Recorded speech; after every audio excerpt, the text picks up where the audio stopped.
Bismillahirrahmanirrahim. Alhamdulillahirabbil alamin. Wassalatu wassalamu ala al-mabu'uthi rahmatan lil alamin, nabiyina Muhammad wa ala alihi wa sahbihi wa man tabi'ahum bi ihsanin ila yaumiddin, amma ba'd.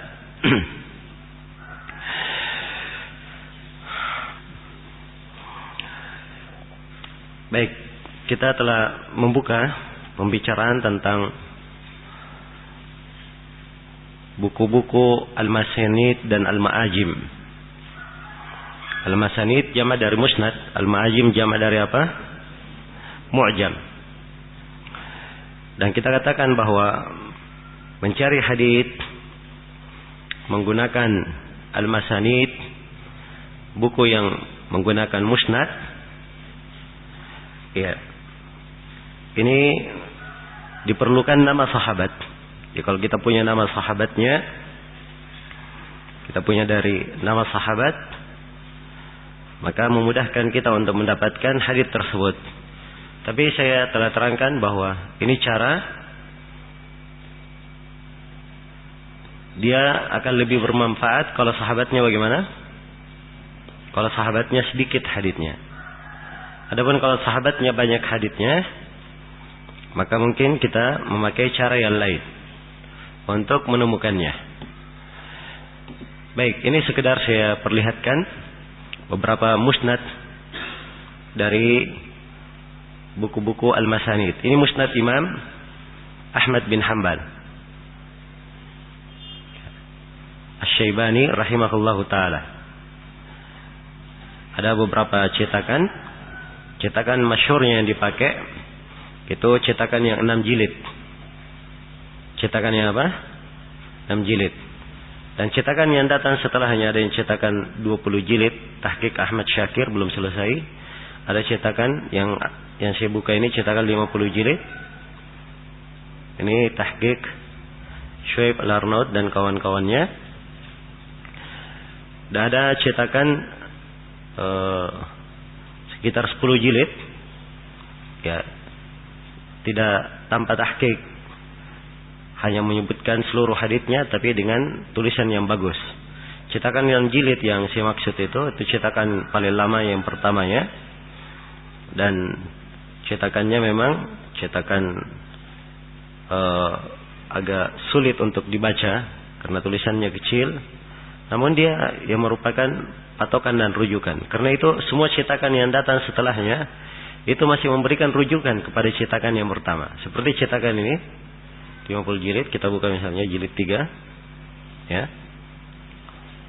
Kita masuk dalam hadits yang dia sebutkan. Perhatikan, dia masih menyimpan tanda di samping kiri ini. Ini jilid 1 halaman 161. Berarti dari musnad ini itu dicetakan yang 6 jilid, cetakan pertama, dia di jilid 1 halaman berapa? 161. Terus ke bawah dia, perhatikan ya, terus ke bawah. Nah, 162 sampai sini 100 berapa? 62. Terus ke bawah 163.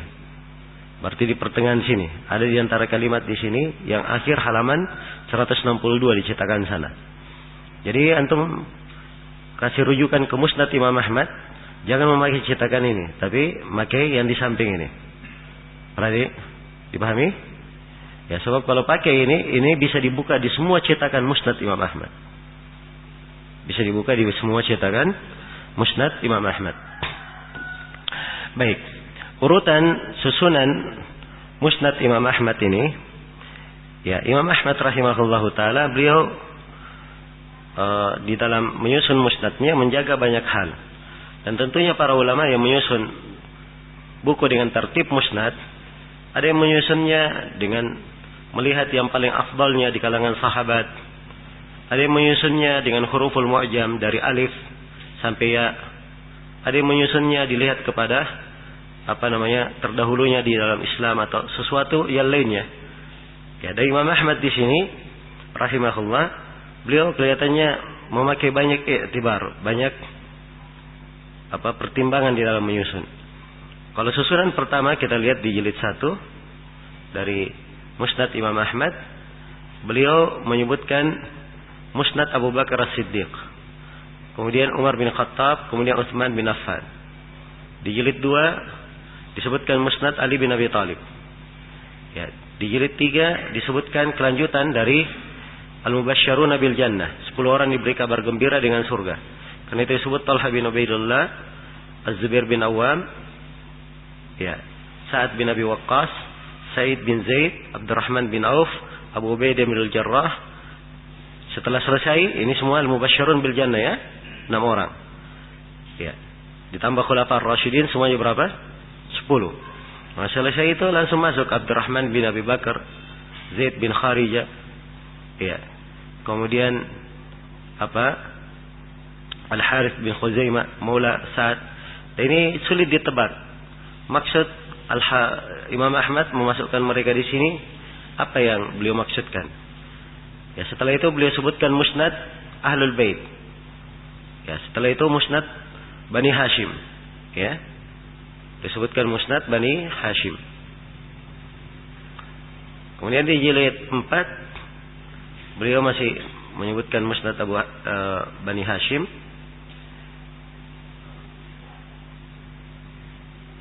Jilid 5 juga di jilid 6.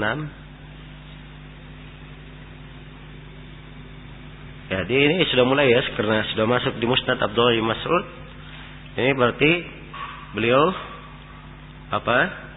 sudah mulai menyusun dengan susunan para sahabat yang banyak riwayatnya. Ya. Ini Musnad Abdullah bin Umar. Ini dari musnad sahabat yang banyak riwayatnya. Setelah Ibnu Umar, hadits Abi Ramtha. Ya. Ini dia hadits Abi Ramtha radhiyallahu anhu, dari Nabi sallallahu alaihi wasallam. Nah.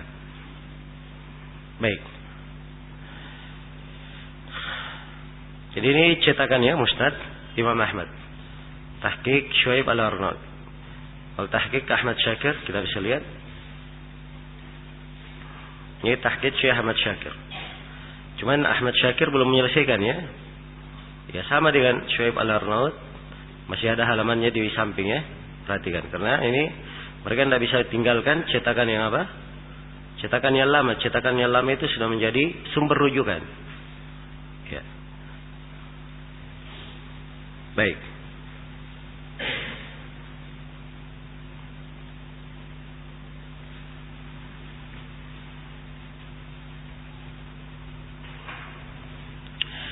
Ya, untuk Musnad Imam Ahmad sama dengan buku Al-Masanid yang lainnya. Kalau ingin mencari hadits di situ, efektifnya pada rawi yang pada rawi yang sedikit riwayatnya. Kalau banyak, maka ini agak berat kita mencarinya, lama waktunya mencari. Iya, walaupun tadi saya katakan kalau tidak ada jalan lain, itu harus kita tempuh. Namun di dalam melihat Musnad Imam Ahmad, di sini ada hal yang penting untuk diperhatikan. Memang sederhana, tapi kadang banyak orang yang keliru di dalamnya. Seperti ini. Ya. Kalau dicetakan ini tidak terlalu ini, ya, tapi dicetakan aslinya di Musnad Imam Ahmad yang 6 jilid itu ditulis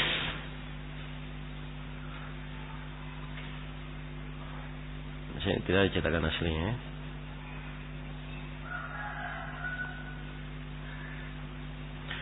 Baik.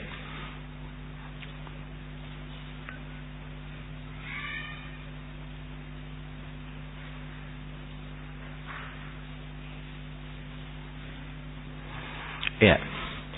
Jadi kadang ada tambahan.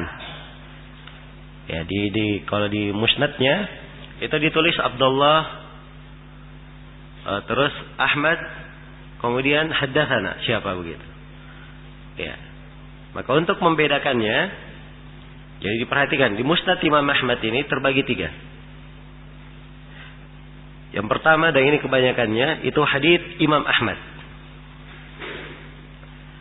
Dan yang kedua, hadits anaknya Imam Ahmad, Abdullah bin siapa? Bin Ahmad. Abdullah bin Ahmad. Dan yang ketiga, adalah zawaid al-qati'i. Haditsnya al-qati'i. Walaupun al-qati'i hanya beberapa hadits saja seperti yang kita telah terangkan. Bahkan sebagian para ulama mengatakan tidak ada hadits di tidak ada tambahan al-qati'i di musnad Imam Ahmad. Dan ini punya kisah ya, Syekh bin Baz waktu itu, dan ini subhanallah menunjukkan kepada kita bagaimana semangat para ulama ya mengetahui hal-hal sampai yang sederhana pun ya mereka serius untuk mengetahuinya. Jadi untuk pembahasan apakah al-qati'i ada riwayat di musnad Imam Ahmad atau tidak, itu ada silang pendapat. Maka Syekh bin Baz rahimahullah bersurat kepada Syekh Al-Albani, ya, agar supaya Syekh Al-Albani memberikan keterangan apakah ada di musnad Imam Ahmad riwayat al-qati'i atau tidak. Maka apa yang dilakukan oleh Syekh Al-Albani? Beliau membaca musnad Imam Ahmad dari awal sampai akhir. Ya, perhatikan ya. Beliau membaca musnad Imam Ahmad dari awal sampai akhir. Dan beliau tulis di risalah beliau itu, sebab pertanyaannya yang dirangkai oleh Syekh bin Baz banyak hal ya. Dan Syekh Al-Albani menulis jawaban ya, yang agak panjang yang kemudian dicetak dalam sebuah buku kecil dicetak. Ya. Dan di situ Syekh Al-Albani menyimpulkan tidak ada tambahan al-qati'i di mana? Di musnad Imam Ahmad. Ya. Tapi setelah itu waktu terus berjalan, yang kemudian di perjalanan waktu ini ada buku-buku baru yang diterbitkan dari alam manuskrip, dia terbit ke alam percetakan. Ya. Setelah dicetak beberapa buku, termasuk buku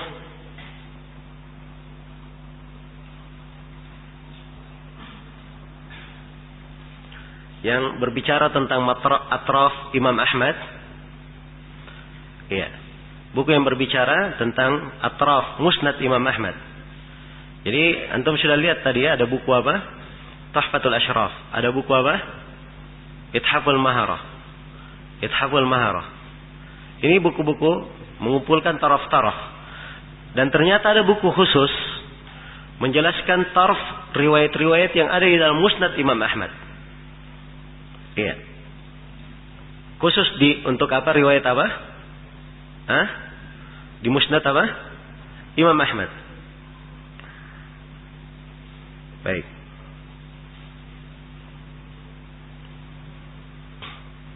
Saya bukunya di sini tidak ada ya, saya nggak hadirkan juga. Iya.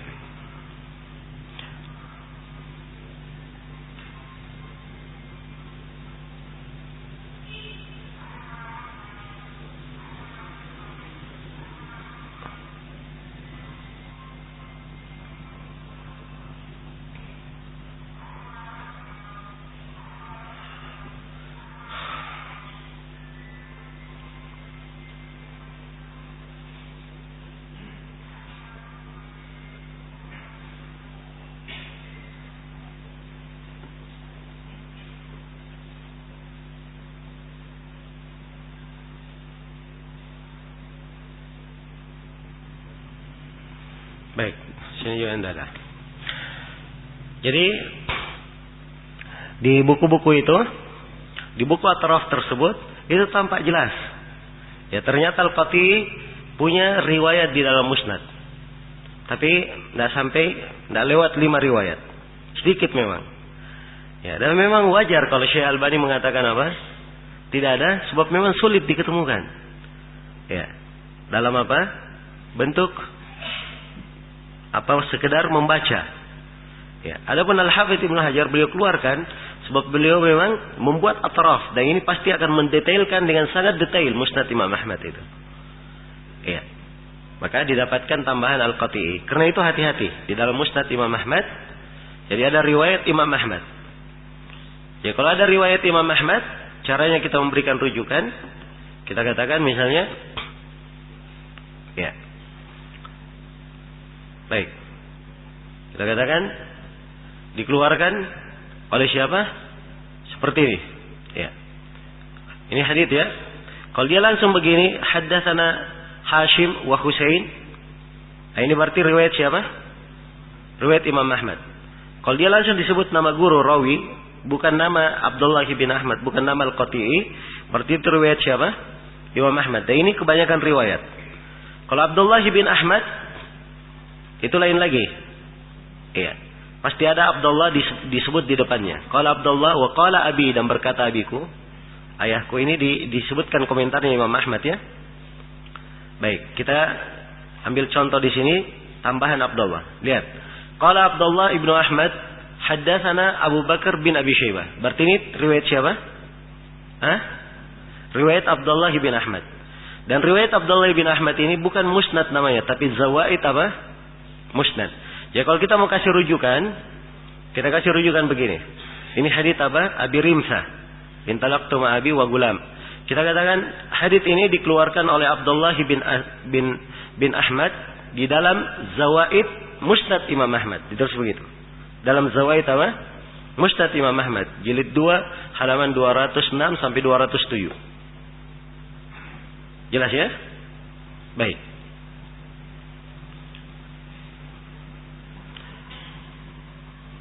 Ya, ini juga riwayat Abdullah bin Ahmad. Lihat, Abdullah bin Ahmad beliau berkata haddatsani Amr bin Muhammad bin Bukair An-Naqid Abu Utsman ya. Qala haddatsana Hushaim ghairu marra, yaitu Hushaim bin Bashir. Qala akhbarani Abdul Malik bin Umair an Iyad bin Laqit an Abi Rimsah. Ini riwayat Abdullah bin Ahmad. Nah, ada beberapa riwayatnya, lihat. Ini semua Abdullah bin Ahmad. Ditambah oleh beliau. Ya. Kalau riwayat Imam Ahmad seperti yang saya inikan tadi, terangkan, sangat jelas ya. Langsung disebutkan sanad saya.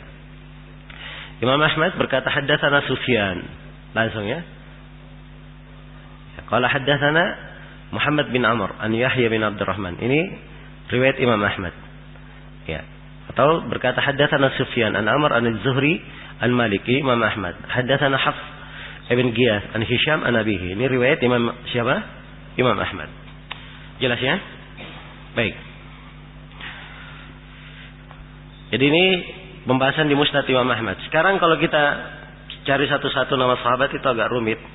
Ya, ada fihris digunakan di belakangnya, ada fihrisnya disusun secara apa?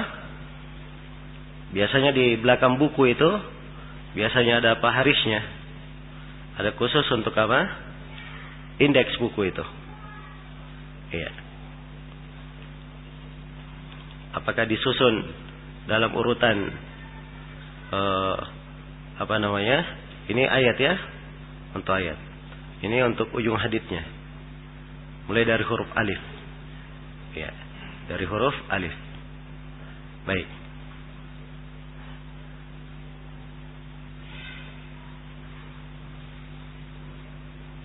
Ini atrafnya disusun apa namanya, masih ini ya, masih hadits ini ya.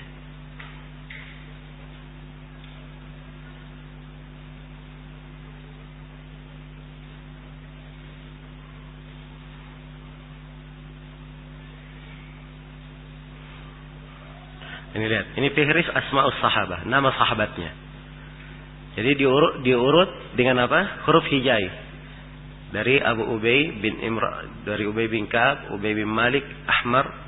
Nah, lihat ya. Ini tertib. Nanti kita lihat Anas bin Malik Al-Ka'bi Al-Kushairi. Di mana haditsnya disebut nomornya. Jadi nomor 19.047. Iya. Haditsnya berada di situ. Jadi kalau sudah dikasih halaman, dikasih nomor, kita rujuk di situ. Akan memudahkan untuk apa? Mencari nanti. Jelas ya, beda kalau kita cari satu-satu. Setiap jilid kita lihat namanya. Kalau yang dicetakan 6 jilid itu tidak ada masalah ya, sebab dia terkumpul.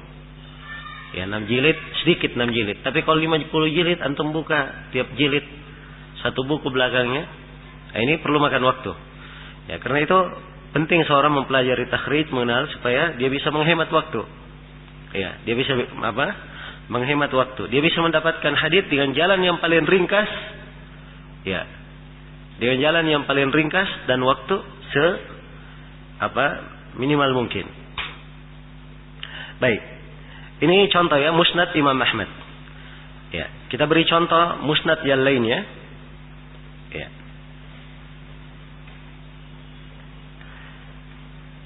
Baik. Ini buku Jami'ul Masanid was Sunan. Karya siapa? Karya Ibnu Katsir rahimahullah. Iya. Ini buku Ibnu Katsir ini termasuk buku yang penting. Kadang kita perlukan. Ibnu Katsir di dalam bukunya ini Jami'ul Masanid was Sunan, beliau mengumpulkan 10 buku. Beliau mengumpulkan berapa buku? 10. Yang pertama Kutubus Sittah, Bukhari, Muslim, Abu Daud, Tirmidzi, An-Nasai dan apa? Ibnu Majah. Kemudian ditambah lagi Musnad Imam Ahmad. 7. Musnad Al-Bazzar berapa? 8. Musnad Abu Ya'la berapa? 9. Dan terakhir Mu'jamul Kabir At-Tabarani. Mu'jamul Kabir. Jadi semuanya berapa buku? 10 buku. Semua buku ini oleh Al-Hafidz Ibnu Katsir dikumpulkan seluruh haditsnya. Kemudian beliau susun dengan tertib musnad. Maka ini buku yang indah sekali. Ya, kadang kita kalau mencari hadits di Bukhari dan Muslim atau di Kutubus Sittah, ya, apalagi sahabatnya sedikit riwayatnya, kalau kita cari pakai tematik, ya, pakai maudhu, ya, dilihat apa isi haditsnya misalnya atau pakai awal sanad, mungkin agak sulit menemukannya, agak sulit. Tapi begitu kita dapat nama sahabatnya, langsung saja kita buka, sebab dia sahabat sedikit riwayatnya, bisa langsung kita ketemukan di sini. Dan Ibnu Katsir memberikan rujukan di mana tempat, ya, riwayat sahabat itu. Kita ambil contoh ya dari buku ini, bagaimana beliau nulis. Ini beliau susunnya, dan keistimewaannya Ibnu Katsir, ya, setiap sahabat beliau berikan biografi. Baik, ini hadits Usama bin Zaid. Ya, hadits Usama bin siapa? Bin Zaid. Beliau lengkapi biografinya. Ya, beliau katakan Usama bin Zaid bin Harithah bin Sarahil dan seterusnya panjangnya. Ya. Ada yang mengatakan begini. Nah, terus disebutkan keutamaannya. Ini hadits tentang keutamaannya. Nah, setelah itu disebutkan hadits-haditsnya. Yang pertama Usama bin Zaid yang meriwayatkan dari dia Ibrahim bin Sa'ad. Nah, beliau bawakan haditsnya. Haddatsana Yahya Syu'bah. Ya, haddatsana Muhammad bin Ja'far. Baik. Ini asal ya, kalau Ibnu Katsir berkata langsung haddatsana begini, haddatsana langsung, nah itu artinya dari Musnad Imam Ahmad. Sebab yang menjadi asal hadits yang dibawakan oleh Ibnu Katsir adalah Musnad Imam Ahmad. Jelas ya? Dan ini termasuk memang pembahasan di kalangan para ulama tentang kedudukan buku-buku. Yang mana yang lebih afdal? Musnad Imam Ahmad atau Bukhari dan Muslim? Ya, kalau dari sisi tabaqat, Musnad Imam Ahmad tingkatannya lebih di atas daripada apa? Bukhari dan Muslim. Sebab Imam Ahmad di tingkatan guru-guru Bukhari dan Muslim. Iya. Jadi tingkatannya di atas. Tapi dari sisi kekuatan buku, Bukhari dan Muslim adalah lebih sahih daripada apa? Musnad Imam Ahmad. Sebab Musnad Imam Ahmad ada hadits-hadits lemah di situ, dhaif jiddan. Bahkan ada silang pendapat apakah ada hadits maudhu di Musnad Imam Ahmad atau tidak. Ada silang pendapat.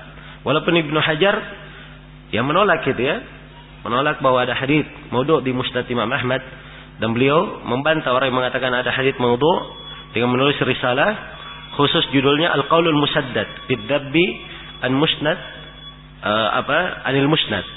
Jadi Al-Qaulul Musaddad untuk membela Musnad Imam Ahmad. Beliau bela di situ siapa yang mengatakan di Musnad Imam Ahmad ada hadits palsu. Jelas ya? Baik. Jadi tampak kalau bukan Imam Ahmad yang meriwayatkan, maka Ibnu Katsir akan menyebutkan siapa nama penulisnya. Qala Tirmidzi misalnya, haddatsana Sufyan bin Waqi'. Ya, jelas ya? Jadi ini termasuk buku lain yang juga cukup penting di dalam seorang itu mengeluarkan hadis. Ya, apalagi buku ini walaupun misalnya kita sudah langsung merujuk di Tirmidzi dan selainnya, kadang kita perlukan buku Ibnu Katsir ini. Kenapa? Sebab Ibnu Katsir kadang memberikan komentar terhadap riwayat. Ya.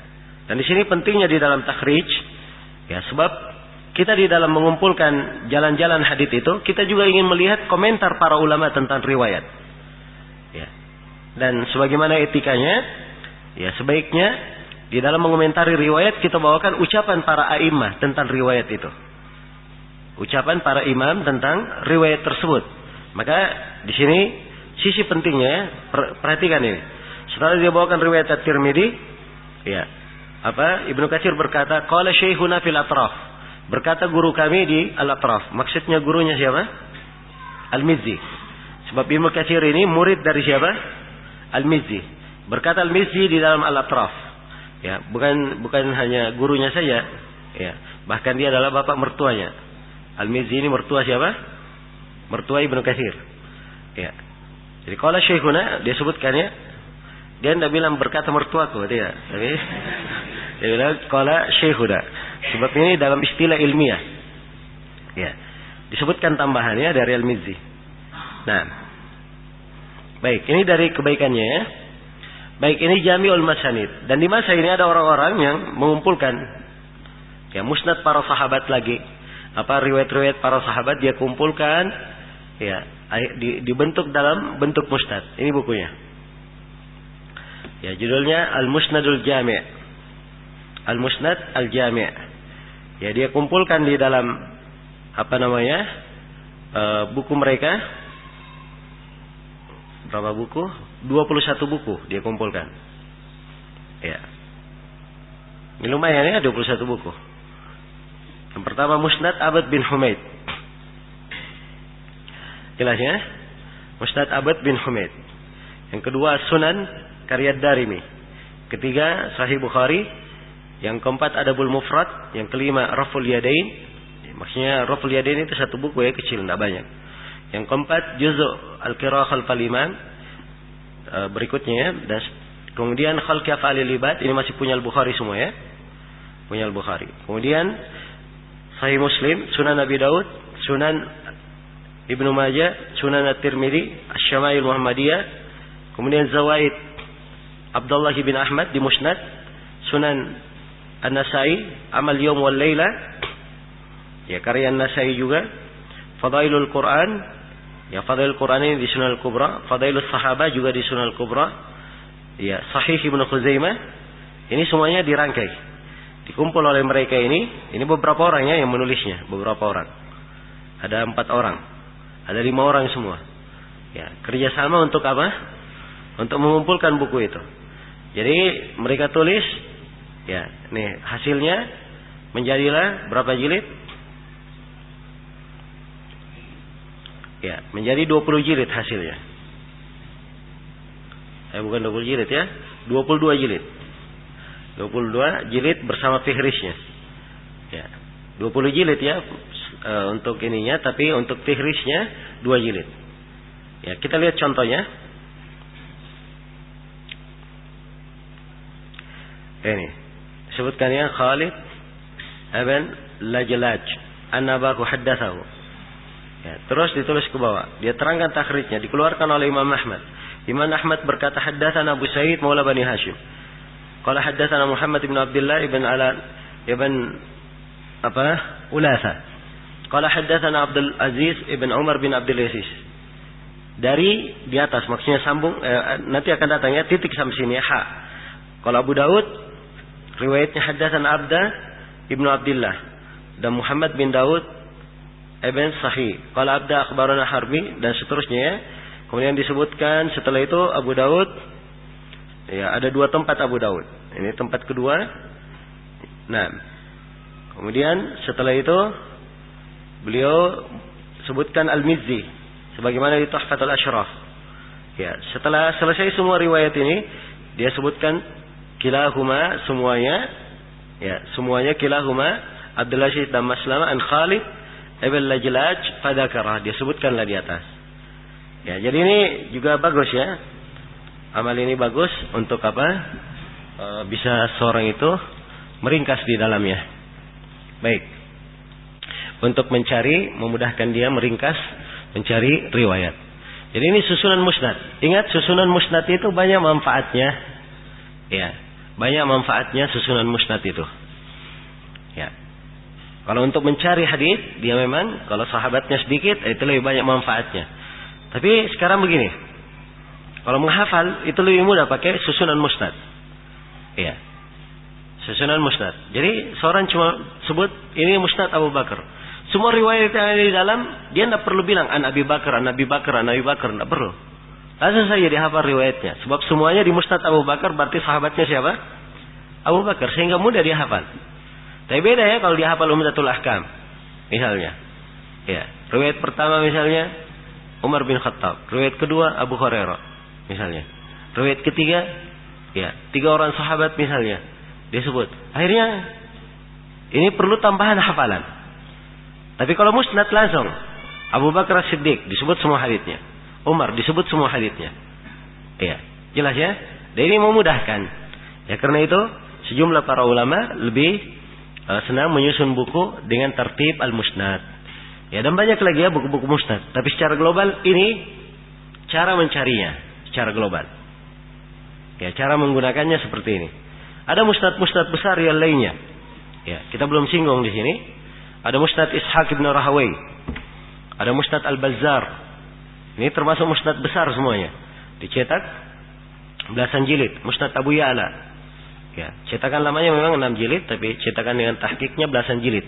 Musnad Abu Ya'la. Iya. Baik. Ada musnad yang tidak begitu banyak seperti Al-Humaydi, dicetak dalam 2 jilid. Musnad Abu Bakar bin Abi Syaibah 2 jilid. Beda ya antara musannaf dan musnad. Ya, Abu Bakar bin Abi Syaibah punya musannaf dan punya apa? Punya musnad juga. Baik. Selesai sudah ya pembahasan menggunakan musnad. Sekarang al-ma'ajim. Iya. Al-ma'ajim jama' dari apa? Jama' dari mu'jam. Ya. Jama' dari mu'jam. Ini contohnya seperti mu'jam apa? At-Tabarani. Mu'jam At-Tabarani. Iya. Mu'jam At-Tabarani. Ya. Ada 3 mu'jam At-Tabarani. Ada mu'jam Al-Kabir, ada mu'jam Al-Awsat, dan ada mu'jam As-Saghir. Mu'jam As-Saghir. Ya, yang kita maksud di sini pembahasan musnad itu di mu'jam Al-Kabir. Sebab di mu'jam Al-Kabir At-Tabarani menyusun mu'jam Al-Kabir dengan tertib urutan apa? Sahabat. Iya. Baik.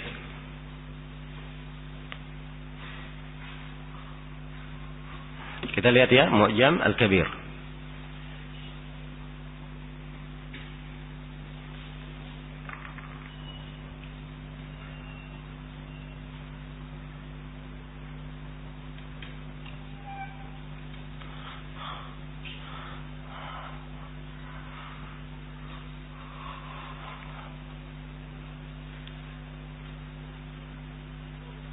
Baik, ini Mu'jam Al-Kabir karya At-Tabarani rahimahullah. Ya. Dicetak dalam 20-an jilid, 25 kalau nggak salah. Ya, ada 25 jilid ya. Walaupun di sebagian jilidnya ada yang jatuh. Yaitu dari jilid 12. Ya, begitu masuk jilid 12 langsung jilid 17. Langsung jilid 17. Ini karena yang muhakkik ini cetakan Mu'jam At-Tabarani ternyata buku yang sampai yang diketemukan itu jarang. Ya, jadi Syekh Hamdi bin Abdul Majid As-Salafi ini, beliau ini dari muhakkik masa dahulu sudah, maksudnya sampai sekarang beliau masih hidup, sudah sangat tua, tapi beliau mentahqiq buku-buku dan mengeluarkan sudah lama pekerjaan beliau ini. Beliau punya banyak manuskrip yang jarang dimiliki orang. Salah satunya ini Mu'jam At-Tabarani. Nah, pernah terjadi kejadian ada kebakaran, terbakarlah sedikit dari apa? Mu'jam At-Tabarani beliau ini. Ya, itulah makanya ada yang kosong di sini. Ya, jilid berapa yang kosong? Jelas ya? Jadi jilid 12 langsung 17. Namun belakangan diketemukan jilid 13-nya. 13, kalau saya nggak salah 14 juga. Ada diketemukan. Tapi secara umum tidak lengkap. Ya. Tapi yang ingin saya terangkan di sini bahwa Mu'jam at-Tabarani ini disusun dengan tertib apa? Tertib musnad. Lihat ya, dari pertama musnad Abu Bakar dulu disebut. Abu Bakar Siddiq. Ya. Lihat. Ini nama-nama sahabat yang disebut. Termasuk Abu Bakar disebut di sini. Anas bin Malik, Al-Ansari, Al-Kushairi, Anas bin Abi Marsad, Anas bin Mu'ad, Anas bin Nadar. Ya, jelas ya? Ini tertib musnad. Baik. Ini Mu'jam al-Kabir karya Tabarani. Kalau Mu'jam al-Awsat, Al-Mu'jam al-Awsat karya Tabarani, itu tertibnya bukan tertib musnad. Tapi tertibnya sesuai dengan nama guru siapa? At-Tabarani. Iya. Nah, ini pembahasan lain ya. Untuk Mu'jamul Awsat dia pembahasan kalau kita hanya punya awal sanad saja, guru penulis. Nah, di situ dia pembahasannya. Ya, jelas ya? Kalau kita punya guru penulis. Baik.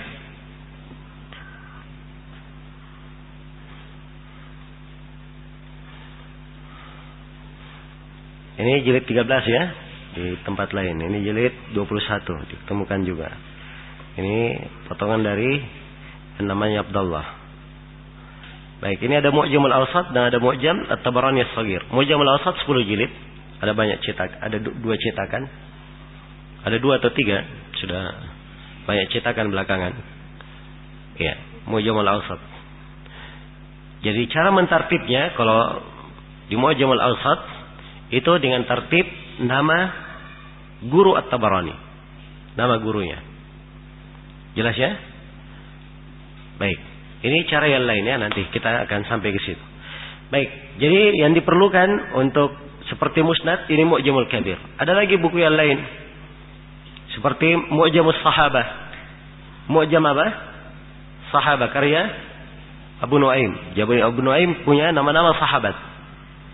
Dia sebutkan di situ sanad. Iya. Demikian pula Mu'jamus Sahabah karya Ibn Qani'. Karya siapa? Ibn Qani'. Iya. Ini diantara buku yang perlu kita baca. Tapi 2 buku ini bagus digunakan kalau sahabatnya apa? Sedikit riwayatnya. Ya. Sebab tentunya dia memberi biografi sahabat. Jadi kalau semua sahabat disebutkan riwayatnya besar sekali bukunya. Maka dia pilih dari sahabat itu riwayat-riwayat tertentu saja. Iya, riwayat tertentu. Ya, untuk sahabat-sahabat yang sedikit riwayatnya kadang bisa diketemukan di buku yang lain yang memuat tentang apa? Biografi sahabat, seperti buku Ibnu Abdul Bar, Al-Isti'ab. Ya, Abdul Bar punya buku namanya Al-Isti'ab. Beliau sebutkan kadang sebagian hadits dengan sanadnya. Ya, jelas ya? Kadang Ibnu Hajar menyebutkan di Al-Isabah dari sebagian orang, maka kalau disebut dengan sanad kita bisa katakan dikeluarkan oleh fulan. Ya, siapa yang disebut oleh Ibnu Hajar itu sebagaimana di dalam Al-Isabah. Begitu. Jelas ya? Baik. Ini saya ingatkan kembali bahwa tugas kita sering membaca buku-buku. Dan kita perhatikan mana buku yang menyebut sanad dengan apa? Ya. Mana yang menyebut buku yang menyebut hadits dengan sanadnya. Ya. Itu yang kita jadikan sebagai sumber asliyah. Baik. Selesai sudah ya menggunakan musnad. Dan ini buku Tuhfatul Ashraf untuk atraf itu digunakan kalau kita punya sahabat ke bawah. Musnad juga kalau kita punya nama sahabat. Sekarang bagaimana kalau kita punya nama apa? Guru penulis. Ya. Kita punya nama guru penulis saja. Baik. Kalau kita punya nama guru si penulis, maka ada buku-buku khusus. Ya. Tentang itu. Ya. Yang pertama, ada buku, tapi untuk ini dia bukan kaidah umum ya. Dilihat pada guru-guru pada tingkatannya di mana, ya, dan dia gurunya siapa. Sebab ada sebagian rawi seperti At-Tabarani misalnya. At-Tabarani dia punya mu'jam nama guru-gurunya. Iya. Itulah di Mu'jamul Awsat. Di Mu'jam Al-Awsat ini. At-Tabarani sebutkan riwayat dengan menyebut gurunya. Iya. Jelas ya? Dengan menyebut apa? Gurunya. Dan buku Mu'jamul Awsat ini di kata Tabarani ini adalah ruhku. Ya, sebab apa? Di dalamnya ada riwayat-riwayat terpentingnya. Ya, dan biasanya kalau dia sebut gurunya, dia bawakan riwayat yang biasanya hanya dimiliki oleh dia saja. Ya. Karena itu At-Tabarani ini rahimahullahu taala, ya, buku-buku beliau termasuk tempat bersarangnya hadits-hadits gharib. Ya, Tabarani.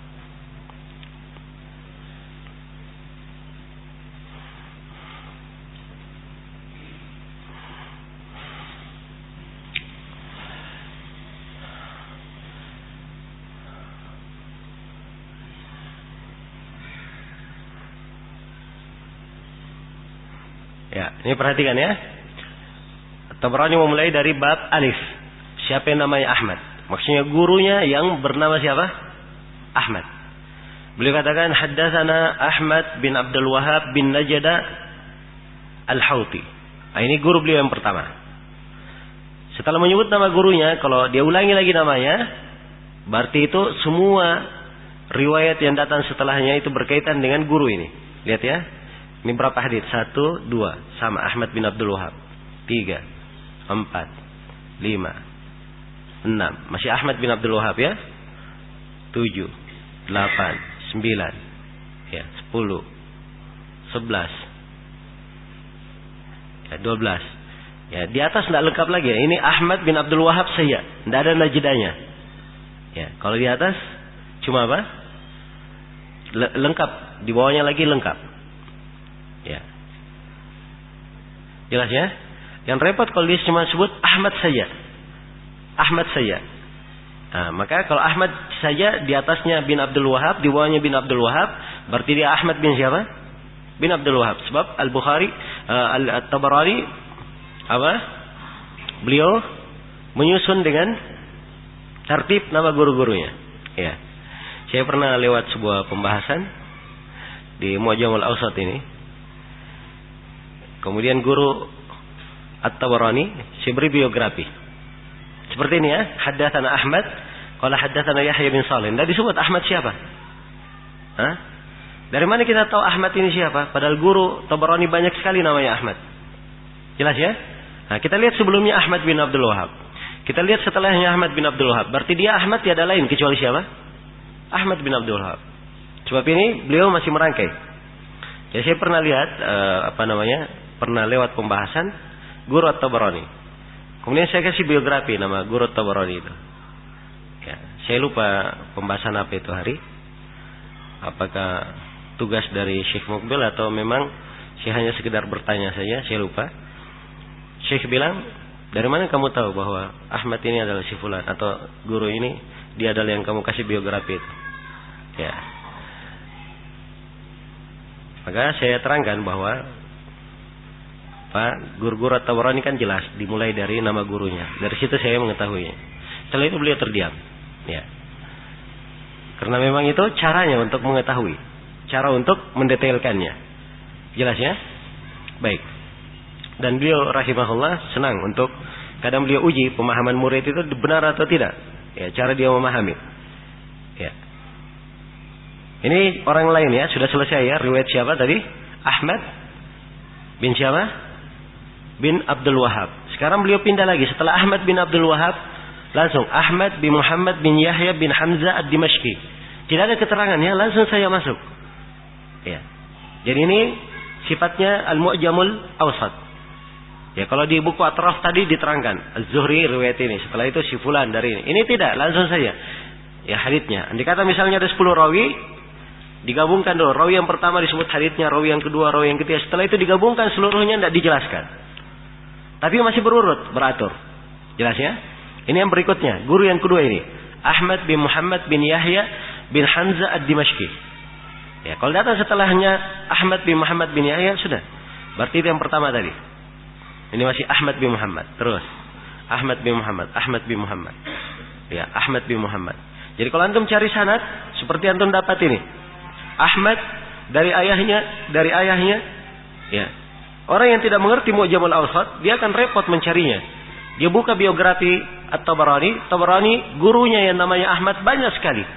Dari mana dia tahu? Ya, jelas ya? Nah, ini tekniknya untuk mencarinya.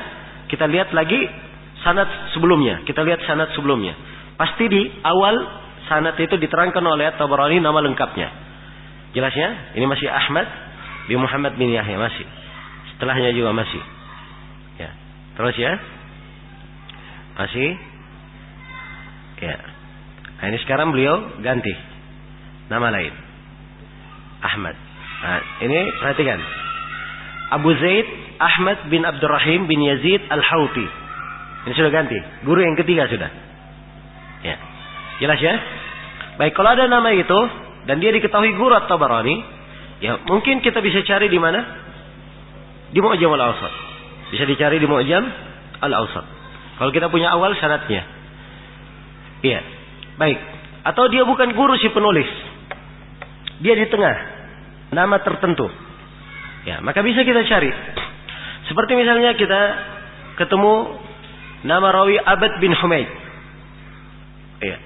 Jadi kalau dia Abad bin Humaid punya musnad. Kemungkinan hadits itu ada di musnadnya. Kita cari di musnadnya. Jelas ya? Atau kita temukan nama Sa'id bin Mansur. Ya. Sa'id bin Mansur Al-Khurasani. Sa'id bin Mansur dia punya sunan dan punya tafsir. Kita bisa cari di bukunya. Mungkin hadits itu ada di situ. Jelas ya? Baik. Ini sudah berpindah ya kita. Kalau kita punya orang di pertengahan sanad. Orang yang di pertengahan sanad. Dan di pertengahan sanad ini lebih luas cara mencarinya. Nah, dan disinilah letak seorang itu dituntut pengetahuannya tentang ilmu rawi-rawi. Iya.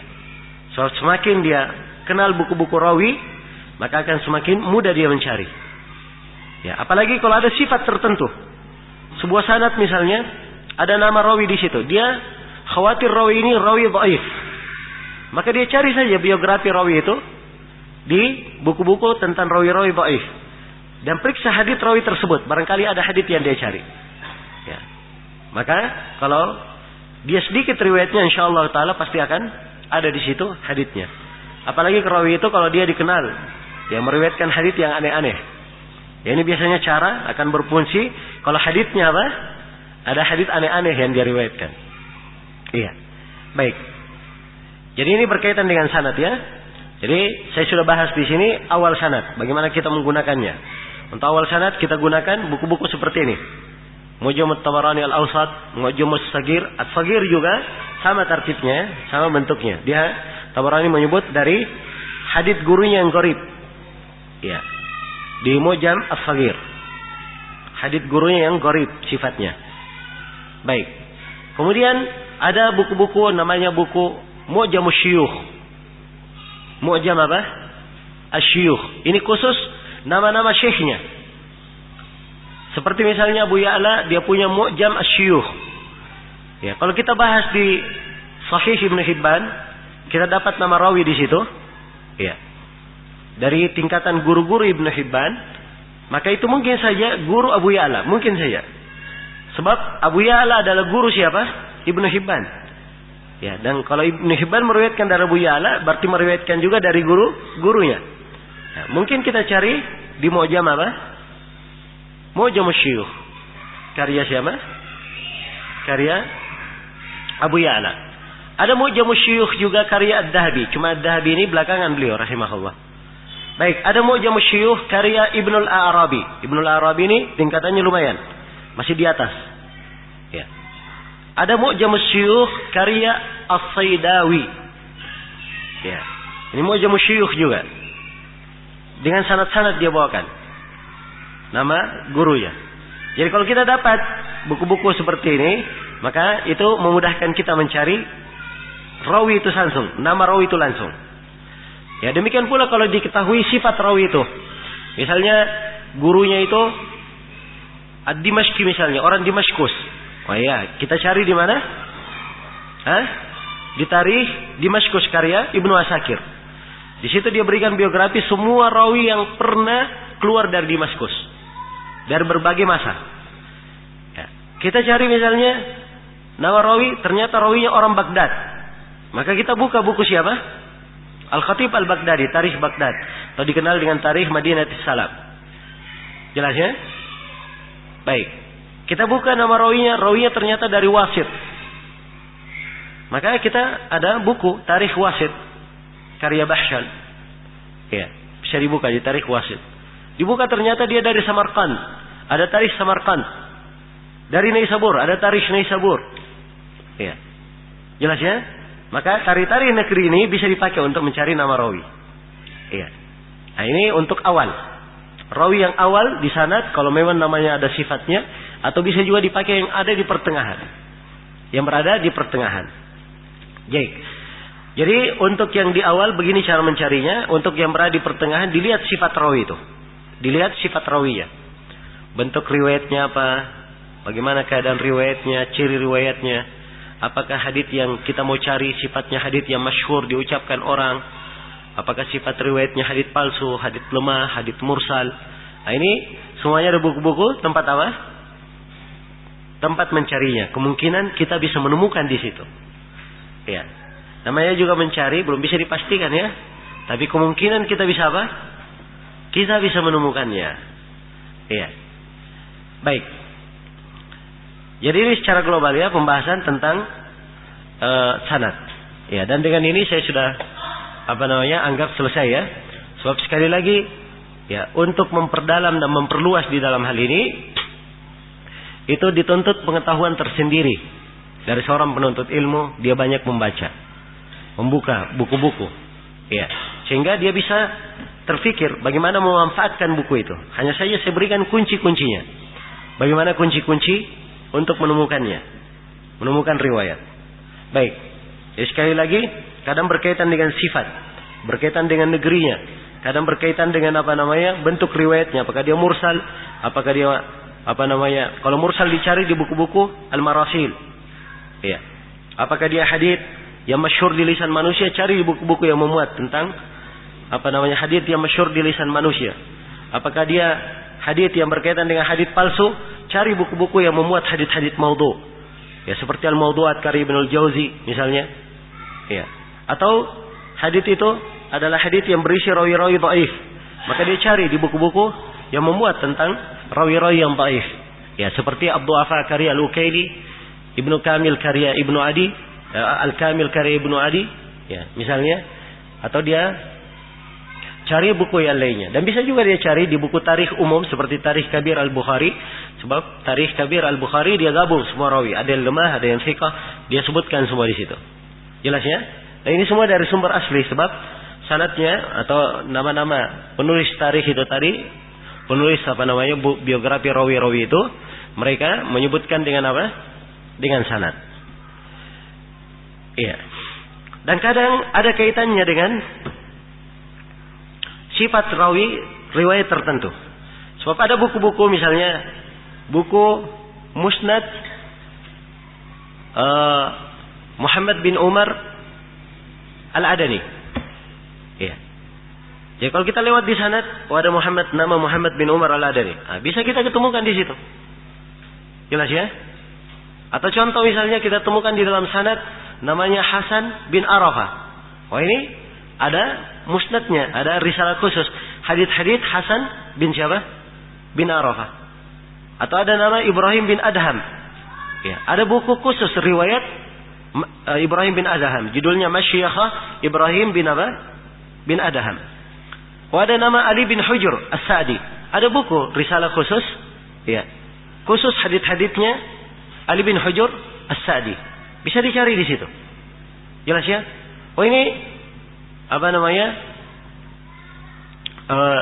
disebutkan nama, ya, maka dari nama tersebut kita bisa melacak.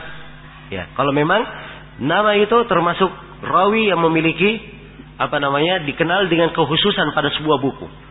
Kekhususan pada sebuah buku. Ya, karena itu mengenal ya buku-buku itu penting. Mengenal buku-buku penting sekali agar supaya kita bisa mengetahuinya, ya, dan bisa mencarinya dengan mudah. Ya, dan seperti yang saya katakan tadi, ini pembahasan takhrij tidak bermanfaat di hadits saja, tapi dimanfaatkan di semua pembahasan ilmu. Ya, semua pembahasan ilmu. Antum misalnya ingin pembahasan akidah, ya, ingin mencari sebuah permasalahan. Kalau sudah pernah belajar takhrij, mengerti cara mencari, mengerti buku-buku, maka dia bisa menunjukkan di mana buku-buku akidah. Jelas ya? Sebab dari buku-buku akidah ada juga buku akidah yang mempunyai sanad, kan begitu? Dan ini juga dari tugas ahli hadits untuk mengetahuinya. Ya. Bahkan di bidang tertentu, dia ingin tahu keutamaan bersyukur misalnya, keutamaan syukur, ya, keutamaan bersabar. Ya. Ada buku-buku ditulis tentang kesabaran, kesyukuran dengan sanad bersambung.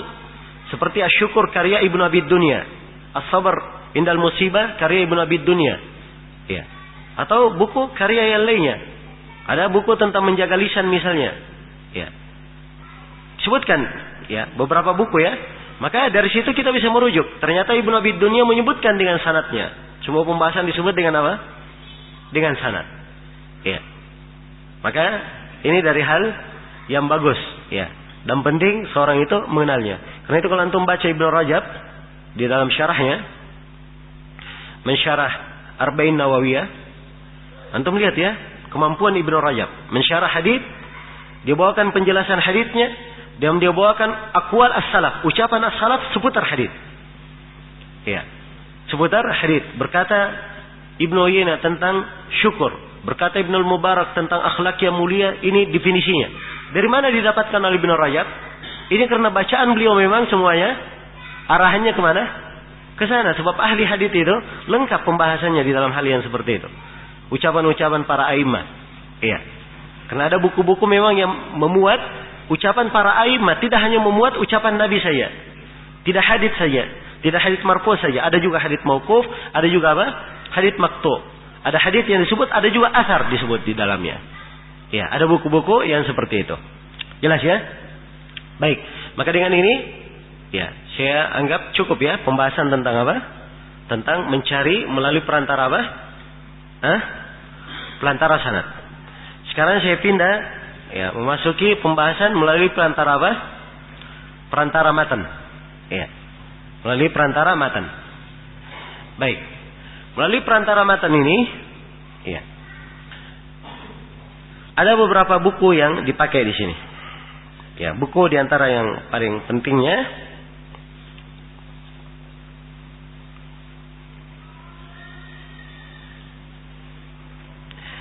adalah buku Al-Mu'jam Al-Mufahras.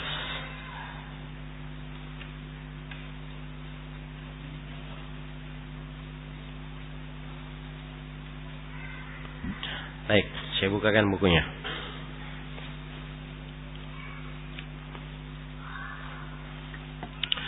Ya, ini membahas ini paling enak pembahasannya. Santai kita buka-buka apa segala macam. Ya. Karena itu Syekh Mukbil sering memperingatkan. Ya, bahas-bahas, tapi jangan lupa hafalan Qur'annya. Nah. So, kalau dia sudah duduk di maktabah sekali membahas, ya, bisa nggak tidur 2 hari 2 malam.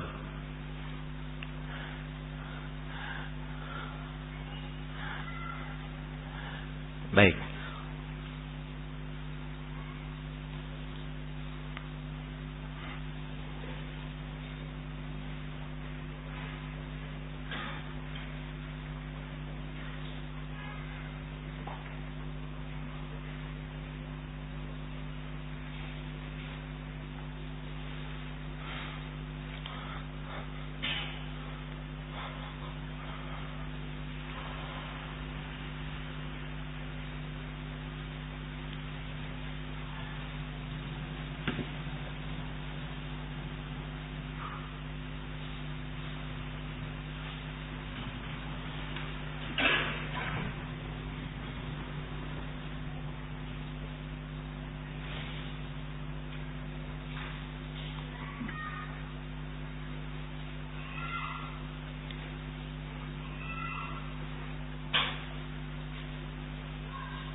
Baik, ini Al-Mu'jam Al-Mufahras. Ya, lihat sampulnya. Ya. Judul lengkapnya Al-Mu'jamul Mufahras li Alfadhi Al-Haditsin Nabawi. Ya. Dia kumpulkan apa di dalam Mu'jamul Mufahras? 9 buku. Kutubus Sittah, Musnad Ad-Darimi, Muwatta Imam Malik, dan Musnad apa? Imam Ahmad. Ya. Antum tahu siapa yang nulis ini? Hah? Ini yang menulis sejumlah orang-orang orientalis di barat sana. Ya, ini yang ininya. Dr. Alif Iya siapa namanya ini? Wensing apa begitu? Ya, asalnya buku ini mereka susun. Jadi orang-orang orientalis itu menyusun buku ini untuk keperluan yang jelek. Ya. Untuk keperluan yang apa? Yang jelek. Baik. Kenapa untuk keperluan yang jelek? Kenapa dia target 9 buku ini? Sebab kata mereka 9 buku ini adalah apa? Adalah rujukan kebanyakan umat Islam. Iya. Karena itu mereka kan tidak bisa baca buku terlalu banyak. Ya, maka perlu cara yang memudahkan mereka untuk dapat hadis cepat. Nah, karena itu mereka sendiri membuat apa? Mu'jamul Mufahras ini. Mereka buat untuk mereka pakai sendiri. Tapi Allah takdirkan perbuatan mereka untuk masuk jilid, akhirnya membawa manfaat untuk siapa? Untuk kaum muslimin. Ya. Kemudian dikeluarkan oleh Muhammad Fuad Abdul Baqi buku ini, disusun dengan bagus oleh beliau, kemudian dia apa? Dicetak. Ya, oleh Muhammad Fuad Abdul Baqi. Baik. Ini sejarah tentang buku ini. Tapi kalau antum lihat isi buku ini, ya tampak ya dia punya manfaat yang besar. Ya. Jadi buku ini disusun dengan kalimat-kalimat yang ada di dalam Kutubus Sittah. Apa Kutubut Tis'ah? Di 9 buku, kalau antum ada satu kalimat, antum cari, nah bisa menggunakan apa? Menggunakan buku ini. Jelas ya? Menggunakan buku tersebut. Seperti tadi saya beri contoh misalnya, anggaplah kita ambil hadits. Ya. Kita ambil hadits di Sahih Muslim. Ya. La tuqbalu salatun bighairi tuhur wala sadaqatun min apa? Min gulul. Ya, salat tidak diterima tanpa bertaharah dan sedekah tidak diterima tanpa apa? Sedekah tidak diterima kalau asalnya dari barang gulul, harta yang dicuri dari harta rampasan perang. Baik. Sekarang kita pilih dari hadits ini kalimat yang paling sedikit digunakan. Sebab kalau paling banyak digunakan kalimat salat misalnya, wah itu panjang sekali nyarinya ya, salat. Terlalu banyak digunakan. Ya. Tuhur juga, banyak digunakan. Ya, apalagi layak bal terlalu banyak digunakan ya, tidak diterima. Makanya kepandaian kita memilih kata yang apa? Sedikit digunakan. Kita cari kata gulul misalnya. Gulul ya, berarti di huruf gain. Gain, ya dia setelah gain lam ya. Yang mana dahulu lam atau mim? Lam. Berarti dia dijilid 4. Ya, ini bukunya ya. Perhatikan. Dan ini menggunakan buku ini harus belajar sharaf. Ya. Kalau tidak mengerti ilmu sharaf, akan susah nanti nyarinya. Sebab pertama dia bawakan dengan fi'il madhi, kemudian fi'il mudhari, kemudian yang terpecah darinya. Ya, apakah fa'ilnya atau masdarnya atau dan seterusnya. Ya, sekarang kita cari ya untuk kata gulul. Ya, ini godau ya. Gain dal sudah.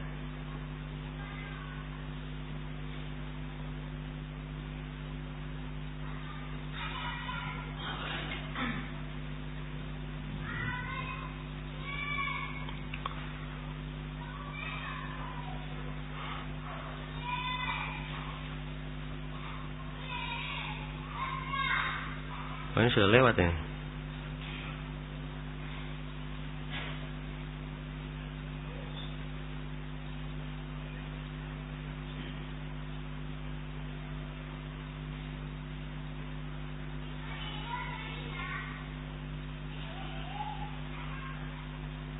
Ghafara.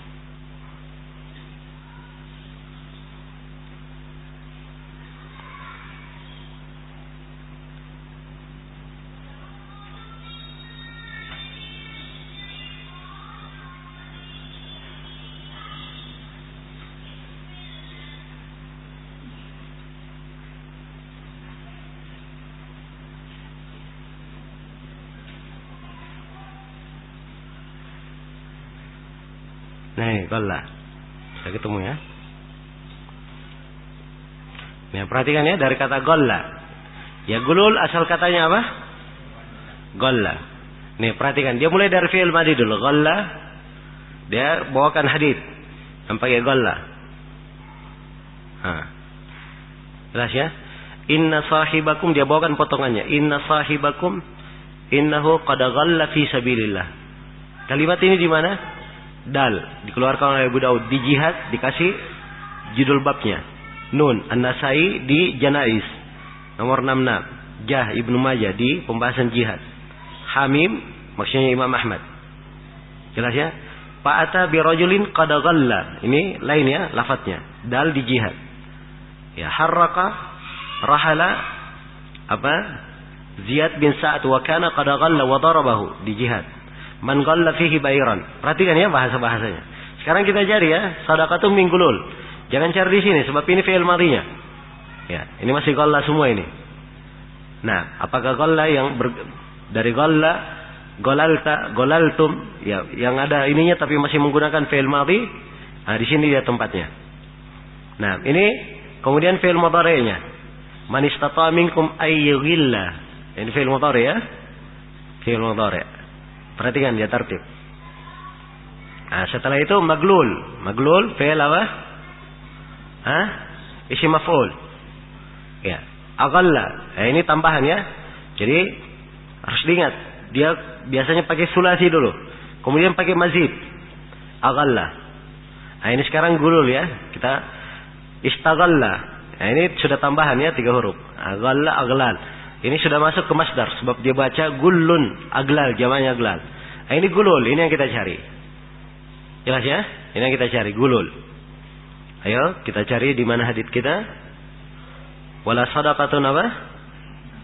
Min gulul. Ya, bab sadaqah min gulul, Nasai. La yaqbalullahu la wa la yaqbal wa la tuqbal sadaqah. Jadi ada lafadznya ya. Ada lafadz la yaqbalullah, ada lafadz la yaqbal, ada lafadz la tuqbal sadaqah, sadaqatun min gulul. Nah, dia kasih rujukan. Ada di Bukhari, di Kitabuz Zakat. Ada di Muslim, di pembahasan tahara. Di Abu Daud, di tahara. Di Tirmidzi, di tahara. Nasai juga tahara. Ibnu Majah, Imam Ahmad di beberapa tempat. Lihat itu dikasih nomor Imam Ahmad. Antum lihat ya. Itu penomorannya ya. Di Musnad Imam Ahmad. Baik. Jadi ini buku ini kalau ada satu kalimat kita miliki, ya kita tidak hafal ya semua haditsnya. Cuma ada kalimat kita ingat, kita cari di buku ini, rujuk sudah dapat satu, berarti kita sudah ketemu sanad dan sudah ketemu apa? Ketemu matan. Akhirnya kita sudah bisa pakai menggunakan apa? Tuhfatul Asyraf. Tidak pakai buku ini lagi.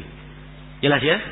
Jadi ini buku ada manfaatnya. Tapi ingat yang diperlukan, ya, pertama dia harus membaca istilah yang dipakai di buku ini. Kemudian dia harus kenal cetakan-cetakan buku yang dia pakai. Ya, jelasnya. Kemudian yang ketiga, ya, seperti yang saya sebutkan tadi, dia harus mengerti apa ilmu saraf supaya tahu asal kata itu apa. Ya, seperti gulu misalnya, gulu, ya, gulu, maka dia cari di ghain, lam, waw. Jelas ya, jangan dicari di ghain, lam, ya. Jelas ya, atau jangan dicari di ghalla misalnya. Dia harus tahu asal kata. Nah, asal kata. Ya, dan kemarin waktu waktu awal kali kita belajar bahas di Yaman, waktu itu guru yang ngajar agak rumit memahamkan sebagian dari kawan-kawan. Ya, sebab mereka kadang orang-orang kawan-kawan itu karena menganggap sudah bahasa Arab, pandai bahasa Arab, dia tidak belajar lagi ilmu saraf. Ya, jelas ya. Akhirnya ketika dikasih tugas menggunakan buku ini, ya, seri lambat, ya, menemukan haditsnya. Seri lambat menemukan haditsnya. Ini karena penting juga seorang mengetahui ilmu saraf supaya dia tahu asal kata itu dari mana. Jelas ya? Asal kata dari mana. Baik, selesai ya. Ini buku ya diantara sumber penting di dalam membahas matan hadits. Ya, ada ingat kita di dalam membahas matan hadits banyak cara yang digunakan. Banyak cara. Cara yang pertama,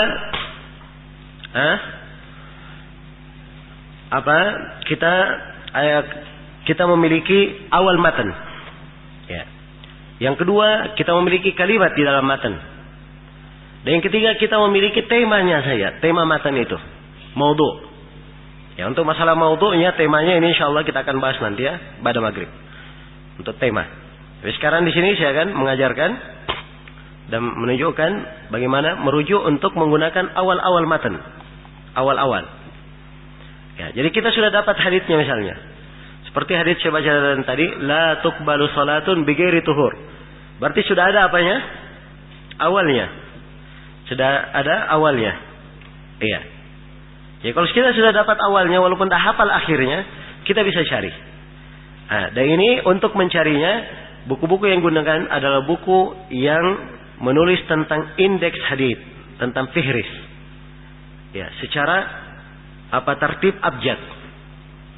Dan sekarang hampir setiap buku sudah ada apanya?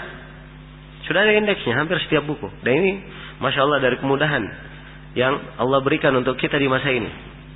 Ya, tapi Masya Allah di masa ini semakin banyak kemudahannya, semakin malas juga. Ya. Jelas ya? Sekarang saya perlihatkan.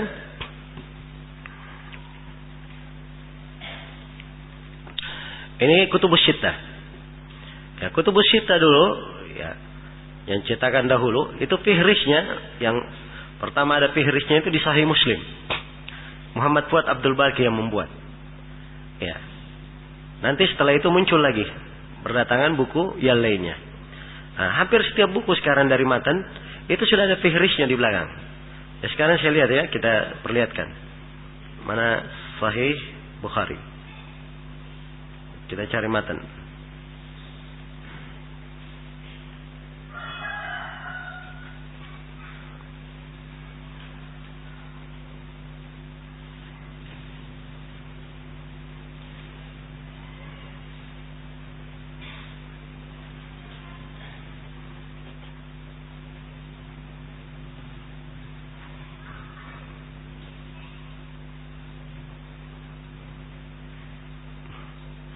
Ini cetakan dahulu. Baik.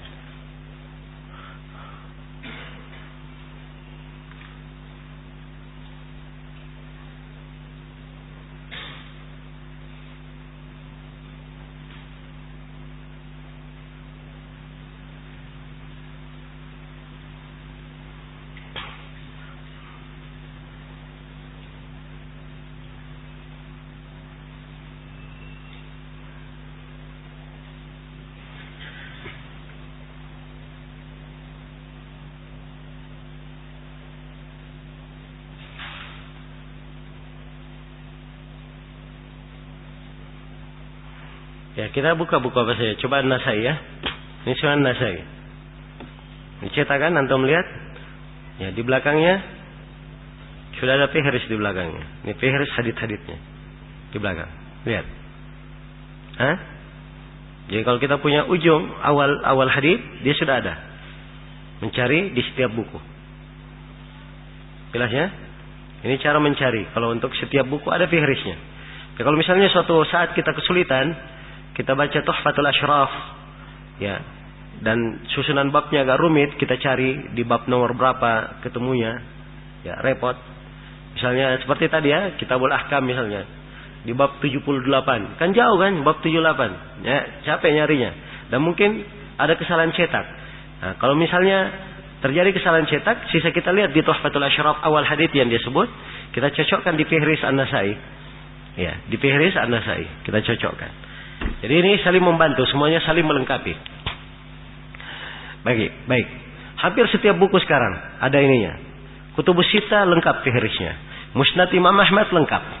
Dulu itu Musnad Imam Ahmad yang cetakan 6 jilid, itu belum ada fihris dulu. Ya, jadi antum bisa bayangkan ya, bagaimana Syekh Al-Albani dahulu membahas hadits di situ. Ya, kalau sekarang Masya Allah. Ya. Kemudian setelah itu terbit fihrisnya. Fihrisnya ketika terbit, ya, dia 1 jilid tebal, hampir sama dengan 1 jilid dari Musnad Imam Ahmad. Ya. Yang Musnad Imam Ahmad kan 6 jilid. Jadi dia kayak menjadi jilid ke-7 fihrisnya itu. Nah, kemudian setelah itu terbit buku-buku seperti Abu Nuaim misalnya. Dia punya buku judulnya Akhbar Asbahan. Ya. Ini dulu kita mencari hadits agak rumit karena kalau kita ingin mencari hadits menggunakan nama rawi belum tentu kita dapat. Tapi begitu fihrisnya dicetak, itu lebih memudahkan. Kita mencari dengan menggunakan apa? Menggunakan fihris. Karena itu perlu antum pikirkan di sini. Kenapa Ibnu Hajar membuat fihris untuk 10 buku yang kita sudah terangkan tadi di Tahabul Mahara? Kenapa Al-Mizzi menulis atraf untuk kutubus sittah? Ini untuk memudahkan mereka mencari apa? Mencari hadits. Mencari hadits. Ya, jelas ya? Karena tidak semua hadits itu seorang bisa menghafalnya. Ya, maka perlu buku-buku yang menggunakan atraf sehingga dimudahkan seseorang itu untuk apa? Mendapat dan melihat hadits dengan cepat. Melihat hadits dengan cepat. Baik. Dan di sini ada buku-buku khusus ya tentang yang menggunakan fihris. Ya, bisa langsung ke buku itu sendiri yang dituju. Jadi kalau kita cari buku di Musnad Imam Ahmad, ada fihrisnya. Musnad Abu Ya'la, ada fihrisnya. Ya, Musnad Al-Humaidi, khusus ada fihrisnya. Dicetak khusus ya, fihris Musnad Al-Humaidi. Mungkin cetakan terakhirnya lebih sudah digabungkan di buku. Ya. Kemudian kita buka Musnad Asy-Syafi'i. Musnad Asy-Syafi'i sekarang sudah ditahqiq 4 jilid. Ya. Ada fihrisnya. Ada fihrisnya. Kita mencari buku apa saja, rata-rata mereka sudah membuat apa? Fihris. Apalagi didukung dengan perkembangan teknologi sekarang. Ya, membuat fihris itu sangat mudah, main-main sorot saja, copy paste. Sorot, copy paste. Ya, setelah itu kasih susunan terkumpul sudah dari A sampai ya. Kan mudah cara membikinnya. Ya, kalau dahulu tidak seperti itu, mereka bikin fihris, wah itu ya rumit sekali. Ya, saya ingat dulu di Yaman saya pernah mau belajar bikin fihris. Ya, saya baca buku Qutrub. Ya, buku siapa? Qutrub. Qutrub ini, ya, dia ahli bahasa. Ya, dia punya nazam, satu kalimat yang punya 4 makna. Punya 4 makna. Jadi begitu membaca nazamnya tidak terlalu banyak. Cuman saya lupa berapa 100 bait atau lebih atau kurang saya lupa. Ya, cuma di setiap bait ada kalimatnya kan begitu. Kalimat 4 makna dia sebut. Kalimat 4 makna. Ya. Dan buku ini cetakan lama ya, tidak ada ininya. Ya kalau mau cari kalimat di situ yang oleh Qutrub diterangkan 4 makna, kita harus baca dulu baitnya dari awal sampai akhir baru dapat. Akhirnya saya bikinkan fihris untuk apa? Untuk abiyat ini. Pertama saya tulis dulu setiap bait kalimatnya yang diterangkan 4 makna. Setelah sudah selesai semua saya tulis, saya balik lagi. Saya tulis ambil kertas baru lagi. Ya. Ambil kertas baru lagi, saya kumpulkan dulu kalimat-kalimat yang mulai dari huruf alif. Kumpul dulu semua huruf alif. Ya. Gabung aja dulu. Alif, ba. Setelah itu selesai, yang alif lagi perlu ditartib lagi. Ada alif setelahnya alif, ada alif setelahnya ha, setelahnya ini, setelahnya ba, dilihat yang mana yang paling dahulu. Ya. Jelas ya? Ini perlu pikiran dan perlu apa? Ya. Dan saya ingat itu hari karena sedikit, ya saya lupa berapa jam, 4 jam saya kerja untuk bikinkan apa? Fihris saja, hanya hal yang sedikit. Itu sedikit ya jumlahnya. Apalagi kalau dibikinkan fihris untuk apa? Musnad Imam Ahmad. Ya, Masya Allah.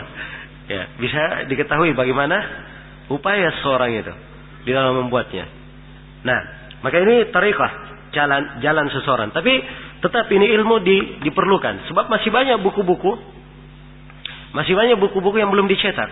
Dan di sini letak keistimewaan Syekh Al-Albani rahimahullahu taala. Beliau itu karena saking banyaknya beliau bergelut di hadits, ya sehingga ajza haditsnya, juz-juz hadits yang kecil-kecil itu kan sulit kalau tidak ditulis haditsnya. Maka beliau bikin fihris sendiri untuk diri beliau. Ya. Jadi beliau fihris sendiri untuk diri beliau. Beliau tulis potongan haditsnya, kemudian beliau kasih rujukan. Ini hadits berada di juz ini. Dia di manuskrip Dhahiriyah nomor raknya ini dan ini. Ya. Beliau bikin fihris untuk apa? Diri beliau, dan hasilnya berjilid-jilid, banyak sekali. Nah, inilah yang menyebabkan beliau dimudahkan oleh Allah untuk mengeluarkan hadits itu dengan cepat. Ya, karena beliau memang punya pekerjaan yang beliau sudah buat sekian tahun. Dan mungkin ini fihris yang beliau buat sudah puluhan tahun beliau mengerjakannya. Tambah lagi, ada hadits baru, tambah lagi, tulis lagi, terus ditambah. Demikian. Maka membuat fihris ini, apalagi sekarang ini kita banyak kemudahan ya, antum untuk ini bisa mengambil, banyak yang jual sekarang CD-CD yang berisi buku-buku yang sudah tergambar. Iya, sudah difotokopi bukunya, fotokopi dalam komputer. Jangankan buku tercetak, manuskrip saja sudah lengkap di internet. Iya, manuskripnya ya kita bisa bisa dapatkan dengan cara yang mudah dan diterangkan sumber manuskripnya dari mana. Ya, sumber manuskripnya dari mana, sehingga memudahkan seseorang itu untuk mengeceknya. Tapi tentunya kalau dia ingin membahas lebih detail lagi nanti, kepastian manuskrip itu kan bisa dia cek. Maka ada namanya fihris manuskrip. Ada indeks untuk manuskrip yang ada di berbagai perpustakaan. Nah, itu ada, bisa diambil dan kita bisa pastikan manuskrip yang di internet itu apakah betul dia ada di nomor, di indeks yang disebutkan di perpustakaannya di situ. Nah, kita bisa mengecek ke absahannya. Jelas ya? Kalau dahulu subhanallah orang mau beli manuskrip satu saja harganya mahal sekali. Ya. Untuk mendapatkannya perlu rihlah ke berbagai negeri. Ya, sekarang sih duduk di rumah saja download ya. Ya, masuk. Ya, tapi itulah sekarang saya katakan fasilitas banyak tapi malasnya lebih banyak lagi. Ya, malasnya lebih banyak lagi. Ya. Baik, ini contoh ya. Contoh dari apa? Ya. Dari buku yang memuat tentang awal hadits. Nah, jadi sekarang hampir setiap buku ada fihrisnya. Ya, sudah ada fihris yang indeksnya kita bisa cari dengan mudah. Dan ada buku-buku khusus. Ya, di sini rujukan-rujukan utama di dalam masalah fihris. Ya, baik, saya berikan contoh.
Baik. Ini ada buku judulnya Mawsu'a Atraf Al-Hadits An-Nabawi Asy-Syarif. Karya Abu Hajir Muhammad As-Said Zaglul. Ya, biasa Zaglul ya disebut. Ini termasuk juhud yang bagus dan ini dari awal-awal yang ditulis tentang atraf. Dan memang Zaglul ini kerjaannya dia mufahris. Ya, buku-buku yang dia terbitkan kebanyakannya buku-buku tentang fihris saja, indeks-indeks. Ya, jadi dia masya Allah punya ketekunan untuk membuat indeks-indeks. Ya, dan ini waktu dia buat ini belum ada waktu itu namanya dengan alat apa segala macam. Ya, maka ini juhud yang waktu itu luar biasa. Ya, jelas ya? Ya. Jadi dia kumpulkan di buku ini sejumlah hadis, memberikan rujukan ke sejumlah buku.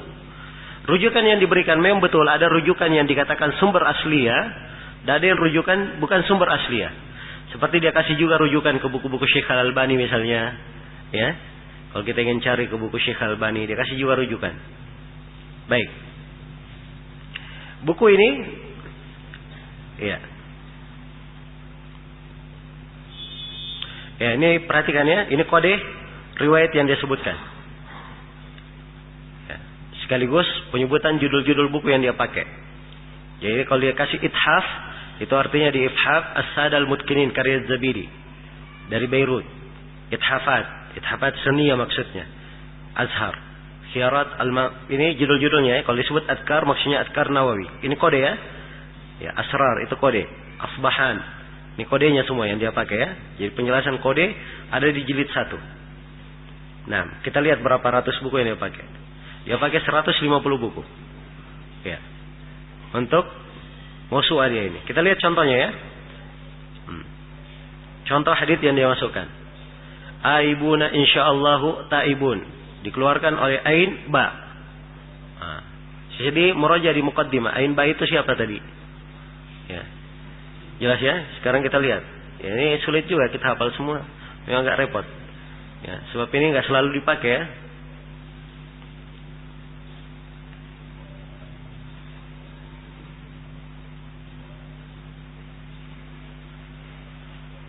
Ya, Ain Ba. Ain Ba di Musannaf Abdul Razzaq. Jelas ya? Musannaf Abdul Razzaq. Nah, ati nafsi taqwaha zakkiha anta khairu man zakkaha. Hamim Mustad Imam Ahmad. Asim yang berarti di Ibnu Abi Asim. Saya enggak tahu di buku apa Ibnu Abi Asimnya. Ithaf As-Sad Al-Mutkinin karya Az-Zabidi. Atani Allahul Quran wa min al-hikmah mislai. Al-Mansur berarti Ad-Durrul Mansur karya Suyuti. Jelas ya? Nah, ini kalau kita kenal buku-buku ini semua yang dia sebut, ya, dan dia terangkan ini masya Allah termasuk hal yang memudahkan juga. Jadi harus diketahui bahwa kita kalau sudah menggunakan Tuhfatul Ashraf, haditsnya ada di Bukhari Muslim, atau misalnya haditsnya ada di Kutubul Arba, Sunan Al-Arba, kan biasanya kita lengkapi lagi dari buku yang lainnya di luar Kutubus Sittah. Di luar Kutubus Sittah, biasanya kalau dia di luar Bukhari Muslim, kita membahas sanadnya harus lebih lengkap lagi supaya terkumpul seluruh jalan-jalannya. Apalagi kalau memang hadits itu ada silang pendapat di dalamnya. Jadi kita harus mengumpulkannya dengan ekstra lengkap sekali. Ya. Dengan lebih lengkap lagi. Jelas ya? Baik. Dan ini perlu juhud, perlu waktu untuk untuk membahas. Ya. Maka dilengkapi seluruhnya. Baik. Seperti ini. Ya, akulu kama ya'kulul abad. Ini potongan ya dari hadis. Di Al-Baghawi, Kanzul Ummal. Dikasih nomor-nomornya Kanzul Ummal. Khafa. Maksudnya apa? Kashful Khafa karya Al-Juluni. Mubarak, buku Ibnu Mubarak ya. Ain Ba tadi siapa? Hah? Ya Ar ini ya mungkin Ibnu Asakir ya. Ithaf sahih ini sahih Syekh Al-Albani ya. Silsilah hadits sahih. Majma' Bani Zawaid. Syifa ini Asy-Syifa karya siapa? Al-Qadiyat. Al-Jawami ini karya Suyuti. Nah. Baik. Ya, ini antum lihat. Dan ini Mausu'ah ya semuanya ada berapa? Ada 11 jilid. Ya, ada 11 jilid. Cuman belakangan sudah ada dailnya. Nah, ini dicetak lagi 4 jilid belakangan. Ditambah. Ya, ini sudah masya Allah ya, sudah lengkap ya. Ya, dulu kita punya jilid-jilid besar begini. Ya, di perpustakaan di Damat itu bukunya sudah hampir rusak karena terlalu banyak dipakai. Ya. Kemudian dicetak lagi yang baru, cetakannya kayak gini modelnya, lihat nih. Ini cetakan baru ini ya. Cetakan tambahannya. Jadi 11 jilid itu ditambah lagi hadits-hadits yang belum ada di situ. Nah, dikasih rujukan di sini. Perhatikan ya, bentuk-bentuknya merujuk.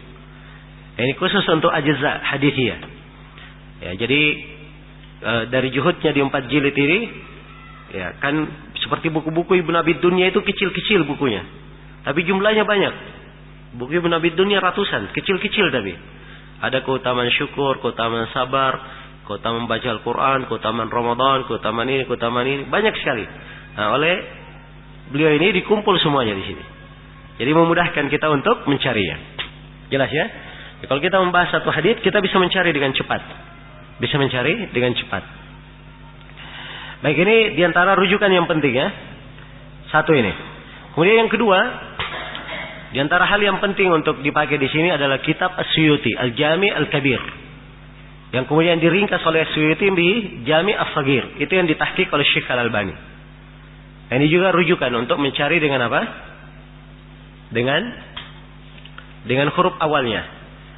Cuma di Jami' Al-Kabir karya As-Suyuti, ya. As-Suyuti rahimahullah, beliau menyebutkan hadits itu dua macam. Ada hadits yang berkaitan dengan perbuatan Nabi, ada hadits yang berkaitan dengan ucapan Nabi. Ada af'al, ada aqwal. Jelas ya? Kemudian oleh Suyuti bukunya Jami'ul Kabir diringkas lagi menjadi Jami' As-Saghir. Inilah yang ditahqiq oleh Syekh Al-Albani. Ya, dan diterangkan hukum-hukumnya. Ini musuh yang paling besar. Hampir seluruh hadits Nabawiyah ada di situ. Ya, kalau kita ingin cepat cari hadits, buka saja Jami' As-Saghir. Ya, kalau kita punya potongan awalnya, buka Jami' As-Saghir. Ya, nanti kita akan ketemukan haditsnya, dikasih rujukan oleh Syekh Al-Albani nanti. As-Suyuti kasih rujukan dulu. Misalnya dikeluarkan oleh Hamim, dikeluarkan oleh Al-Baihaqi misalnya, dikeluarkan oleh ini. Nah, sudah mudah kita cari. Biasanya Syekh Al-Albani kalau dia sudah bahas di buku lainnya, dia kasih rujukan. Misalnya Sahih Abu Daud, kita rujuk ke buku beliau, kita ketemukan takhrij beliau, misalnya beliau terangkan beberapa sumber, kita bisa rujuk ke sumber aslinya untuk kita periksa sendiri. Jelas ya? Baik. Dan di masa ini, buku-buku Syekh Al-Albani mungkin tidak ada orang yang bisa lepas darinya. Karena beliau rahimahullahu taala hampir ya seluruh hadits-hadits itu beliau bahas dan beliau bicarakan di dalam banyak buku. Ya, di antara hal yang bagus juga ada buku terakhir muncul di Mausu'ah juga. Ya.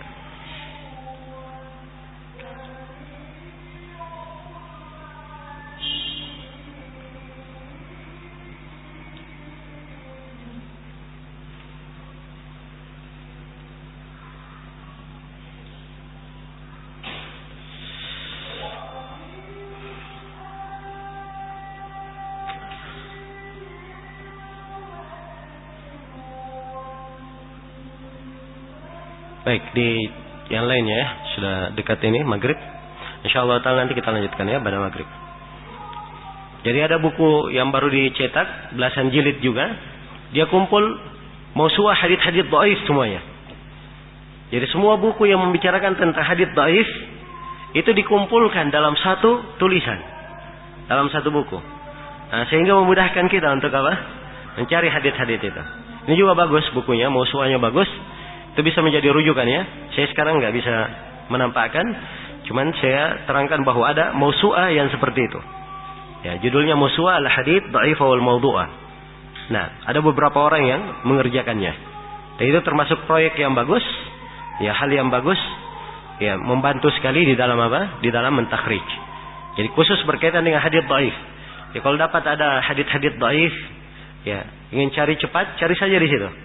Maka disebutkan potongannya, disebutkan sumber-sumbernya kalau ingin membaca dengan lengkap. Hadits dhaifnya di mana? Ya, baik ya, sekira ini saya anggap selesai. Ya. Nah, insyaallah taala setelah maghrib nanti kita lanjutkan dengan kelengkapan pembahasan. Subhanakallahumma bihamdik, asyhadu an la ilaha illa anta, astaghfiruka wa atubu ilaik.